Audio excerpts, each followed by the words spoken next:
Selain daripada campur tangan Tuhan, apa yang dicapai Saulus yang menjadi Paulus, ada andil daripada seorang Barnabas yang menolong dan mendorong dia. Siapa Barnabas, saudara? Kisah Para Rasul 11 ayat 24-nya, Barnabas ini adalah orang yang baik dan saudara penuh dengan Roh Kudus serta kuat imannya. Ternyata saudara, ada yang menjadi ciri pelayan yang menolong dan mendorong. Apakah itu saudara? Yang pertama saudara, memang harus orang yang baik. Dan yang kedua, penuh dengan Roh Kudus serta kuat imannya. Ternyata saudaraku yang kekasih, saya pelajari 3 hal yang saya sebutkan tadi harus ada di dalam para pelayan supaya kita bisa pergi dan menghasilkan buah. Baik saudaraku yang kasih, penuh Roh Kudus, ya kan? Saudara kuat imannya. Karena apa saudara? Tanpa kebaikan, tanpa kepenuhan Roh Kudus, tanpa iman yang kuat, kita tidak akan pernah kita cinta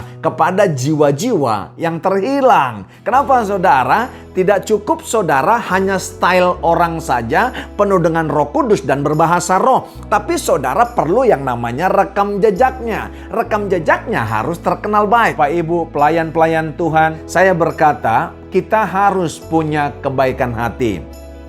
Kita harus menjadi orang-orang yang rela berkorban. Kenapa saya bertanggung jawab berkata bahwa Barnabas ini adalah orang yang baik, orang yang penuh dengan Roh Kudus dan kuat imannya saudara?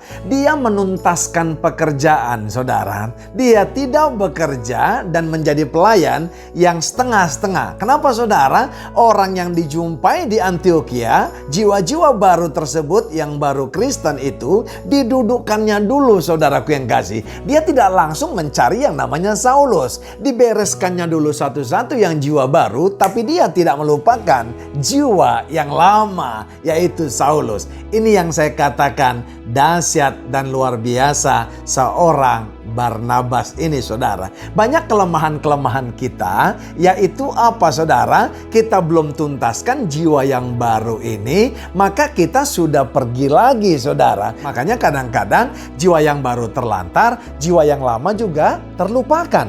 Barnabas begitu rapi saudara cara kerjanya. Dia berangkat diutus ke Antioquia, dia beresin jiwa baru ini saudara. Setelah jiwa baru ini duduk saudaraku yang kasih, baru dia ke Tarsus karena dia tidak lupa kepada jiwa yang lama, yaitu Saulus. Dan yang lebih dahsyat lagi, setelah di Tarsus, dia tidak hanya berhenti dan stuck di Tarsus dan santai-santai di sana, karena begitu banyak lagi pekerjaan yang menantikan dia. Dia tahu dan dia lihat potensi Paulus. Dia bawa ke Antioquia, mereka bekerja dan stay di sana selama setahun dan ledakan jiwa-jiwa dahsyat. Bagaimana respon kita saudaraku yang kasih ketika kita melihat ada orang-orang yang belum dijamah Tuhan? Ada Munson dan Liman saudara di Toba, Tanah Batak. Bagaimana mereka merelakan nyawanya. Mereka mati saudara. Bukan sekedar mati, tubuh mereka dimakan, tulang-tulang mereka diserakkan saudaraku yang kasih. Karena dicurigai menjadi penjajah pada saat itu. Haleluya. Tapi lihat, Mensen datang terakhir. Dia menuai jiwa-jiwa yang besar. Dan Tanah Batak saudara percaya kepada Yesus dan tidak hanya menjadi Kristen. Saudara, di Pulau Mansinam ada misionaris yang bernama Otto dan Gessler saudara. Maka Pulau Mansinam mendengarkan berita kabar baik, mendengarkan Injil. Mereka bukan saja menjadi Kristen hari-hari ini, tapi mereka bertumbuh dan berkembang karena ada para misionaris yang datang meresponi panggilan yang namanya amanat agung. Dan untuk menuntaskan itu mereka datang ke sana. Bukan camping saudara, bukan hanya jalan-jalan saudara, bukan hanya saudaraku yang kasih foto-foto, bukan hanya untuk update status saudaraku yang kasih, tapi mereka asli, mereka memenangkan jiwa-jiwa. Itu bukti respon mereka terhadap panggilan pelayanan yang Tuhan titipkan, yang Tuhan berikan kepada mereka. Sama dengan Barnabas, sama dengan sidang jemaat Yerusalem yang meresponi bagaimana saudara ada orang-orang yang respon juga terhadap yang namanya Tuhan Yesus. Ayat 25 berkata begini, kemudian Barnabas pergi ke Tarsus mencari Saulus. Ini yang saya katakan saudara, panitia yang setuju bagaimana Stefanus dibunuh dan dirajam, dan orang-orang Kristen dan orang percaya yang lain. Haleluya. Setelah bertemu, ia membawanya ke Antiokhia.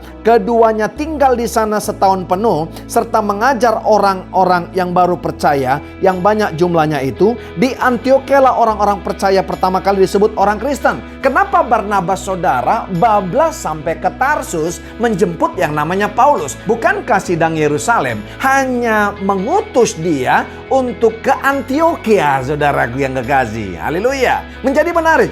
Kenapa saudara? Sampai bertemu kembali berikutnya. God bless you all.